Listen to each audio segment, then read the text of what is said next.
A língua portuguesa é um poderoso instrumento de interação social e cultural. Por ser dinâmica, modifica-se de acordo com as necessidades dos grupos sociais que dela fazem uso. Fiquem agora com a aula de língua portuguesa da professora Deivanira. Olá, eu sou a professora Deivanira Vasconcelos e nessa aula de hoje nós vamos estudar o conto do escritor argentino Jorge Luis Borges, a partir da temática memória e esquecimento. Antes de irmos para a leitura do conto, é bom a gente conhecer um pouquinho sobre a biografia desse autor. Bom, ele nasceu na Argentina, em Buenos Aires, no ano de 1899 e, além de escrever prosa, escreveu também poesia. Mas foi na narrativa que ele ganhou reconhecimento internacional. Além da escrita, ele também exercia a profissão de professor de literatura na Universidade de Buenos Aires e tratava da literatura inglesa em suas aulas. O conto O Cativo faz parte desse livro do autor, intitulado O Fazedor, livro que ele mesmo classifica como uma miscelânea de textos. Isto porque nesse livro tem poemas, tem contos, mas também tem ensaios sobre temas variados que envolvem o contexto da literatura. Deixo aqui uma frase do autor como uma reflexão e também um convite para a leitura do texto literário. Ele diz assim: espero que o leitor descubra em minhas páginas algo que possa merecer sua memória. Então, aqui nessa fala, além dele pensar em si como escritor, ele também traz a questão da memória, que é o tema central do nosso conto de hoje. Sobre memória, acho muito importante a gente trazer um outro autor para nos auxiliar nesse pensamento. O escritor Paul Ricoeur vai nos ajudar a entender um pouquinho mais sobre memória. Ele diz o seguinte, que as memórias são imagens do passado. Essas memórias que são despertadas por coisas simples e comuns do dia a dia, como cheiros ou sabores. Ele diz ainda que a memória guarda um reconhecimento e uma sobrevivência do passado. Lembrando que, de um jeito muito comum e simples, a memória é onde nós guardamos nossas lembranças. Lembranças boas, mas também lembranças ruins. A nossa própria história está na nossa memória. Ele diz ainda que a memória é uma forma de assegurar de que alguma coisa se passou realmente antes que declarássemos lembrar-nos dela. E existe também a questão da fidelidade da memória. Isto porque, às vezes, nós lembramos o que nos aconteceu, mas às vezes essa memória ganha falhas, ganha recortes e não conseguimos mais recriar aquele momento da forma como foi.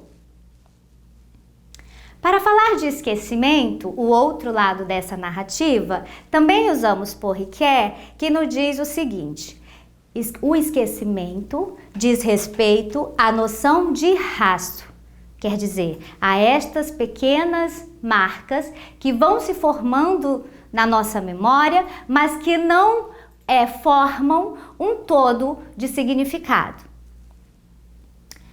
E ele diz assim: no esquecimento tem rastros cerebrais, impressões psíquicas, documentos escritos dos nossos arquivos. Ou seja, temos pequenos fragmentos de memórias que às vezes não conseguimos detê-la completamente. Então vamos à leitura. Vamos conhecer um pouquinho da escrita muito criativa e instigante desse autor argentino. O conto chama O Cativo. Em Junim ou em Tapauquém, relatam a história. Um menino desapareceu depois de um ataque indígena. Disseram que os índios o haviam roubado. Seus pais o procuraram inutilmente. Anos depois, um soldado que vinha do interior falou-lhes de um índio de olhos azuis que bem poderia ser seu filho. Por fim, deram com ele. A crônica perdeu as circunstâncias e não quero inventar o que não sei. E pensaram reconhecê-lo. O homem, trabalhado pelo deserto e pela vida bárbara, já não sabia ouvir as palavras da língua natal, mas deixou-se levar, indiferente e dócil, até a casa. Aí ele parou, talvez porque os outros parassem. Olhou para a porta, como se não a entendesse. De repente, abaixou a cabeça, gritou, atravessou correndo o vestíbulo e os 2 longos pátios e se meteu na cozinha. Sem vacilar, enfiou o braço na enegrecida chaminé e apanhou a faquinha com cabo de chifre que escondera aí, quando menino. Seus olhos brilharam de alegria e os pais choraram porque tinham encontrado o filho. Talvez a esta lembrança tenham seguido outras, mas o índio não podia viver entre paredes e um dia foi em busca de seu deserto. Gostaria de saber o que sentiu naquele instante de vertigem em que o passado e o presente se confundiram. Gostaria de saber se o filho perdido renasceu e morreu naquele êxtase ou se conseguiu reconhecer, ao menos como uma criança ou um cão, os pais e a casa. Gostaram da história? Veja como é complexo, por exemplo, a forma como é tratado esse encontro do menino, agora homem, entre o passado e o presente. Então, o que este nosso personagem tem? Ele tem um conflito. Ele nasceu num ambiente, mas cresceu em outra cultura, se adaptou a outro povo e a sua memória, que poderia ter sido reforçada ao longo dos anos, tornou-se fragmento. Tornou-se a pequena lembrança de uma faca escondida em um cantinho da casa da infância. Observe que, a princípio, a gente pode pensar no sofrimento dos pais, ou então até em uma inconsistência desse filho. Mas acima disso, e além de tudo, existe o diálogo, memória e esquecimento. Existe também a grande adequação cultural em que vivemos quando convivemos em outro contexto. Então, o que nós temos aqui que é possível de refletir? Para além do personagem, nós temos um contador de histórias, um narrador, que não conta essa história como uma verdade absoluta.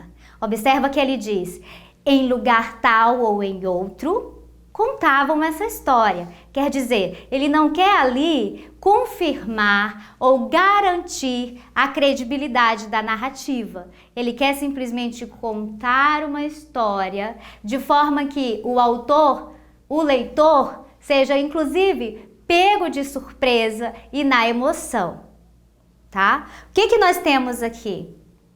A memória. Essa memória da casa e da vida familiar passada estava amortecida naquele garotinho. O que mais? A casa e a faca poderiam ter feito parte da vida inteira daquele homem que agora chegou para reencontrar a família.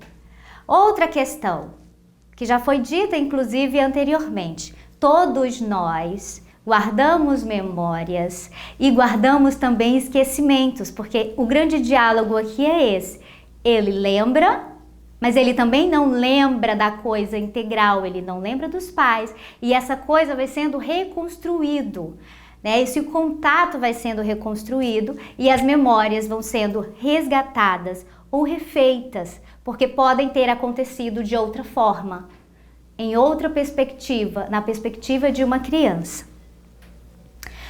Há objetos cheiros, músicas e comportamentos que despertam nossas memórias, que nos fazem voltar um pouquinho ao passado, e isso por vezes é uma relação muito complexa. Para além da leitura, eu gostaria de deixar a vocês um convite à escrita. Esse conto é classificado pela teoria como um mini conto, porque é uma história curta, escrita, como vocês viram, em 3 ou 4 parágrafos, que é centrada num único personagem, mas também numa complexidade de relacionamentos humanos. Quero deixar para vocês um convite muito especial e também um desafio.